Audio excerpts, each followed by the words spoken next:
English premier লিগে সবশেষ ম্যাচে এভারটনের বিপক্ষে শেষ মুহূর্তের গোল খেয়ে হতাশার ড্র নিয়ে মাঠ ছেড়েছিল লিভারপুল। ম্যাচ শেষে এভারটনের গোল উদযাপনকে কেন্দ্র করে সংঘর্ষ বাধে দুই দলের খেলোয়াড়দের। এই ঘটনায় রেফারির দিকে তেড়ে গিয়েছিলেন কোচ আর্নে স্লট, ফলে লাল কার্ড দেখেছিলেন অল রেড বস।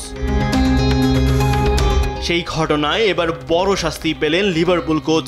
পরবর্তী দুই ম্যাচে নিষেধাজ্ঞা দেওয়া হয়েছে তাকে। প্রিমিয়ার লিগ কর্তৃপক্ষ বৃহস্পতিবার তাদের ওয়েবসাইটে বলেছে, আপত্তিকর, অপমানজনক বা অশালীন ভাষা ব্যবহারের জন্য স্লটকে লাল কার্ড দেখান রেফারি মাইকেল অলিভার। এই কারণে তাকে দুই ম্যাচে নিষেধাজ্ঞা দেওয়া হয়েছে।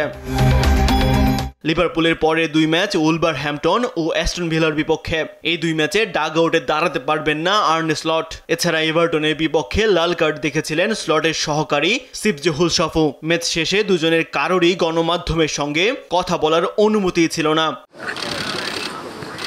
এদিন উত্তাপ ছড়ানো ম্যাচে 2-2 গোলে ড্রয়ের পর লিভারপুল দর্শকদের সামনে উস্কানিমূলক উদযাপন করেন এভারটনের আব্দুল্লাহ ডকুর। এই ঘটনাকে কেন্দ্র করে এক পর্যায়ে কথা কাটাকাটি থেকে শুরু করে হাতাহাতিতে জড়িয়ে পড়েন দু দলের খেলোয়াড়েরা। রেফারি মাইকেল অলিভার লাল কার্ড দেখান লিভারপুলের দুই কোচ আর্নে স্লট, সিপজে হুলশাফ ও খেলোয়াড় কার্টিস জোন্সকে। পাশাপাশি লাল কার্ড দেখেন এভারটনের ডকুর।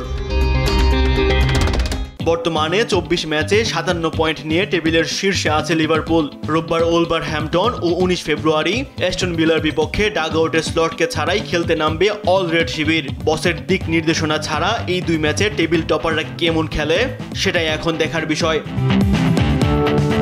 তাসবিহ শরণ, স্পোর্টস ডেস্ক, দিস টিভি।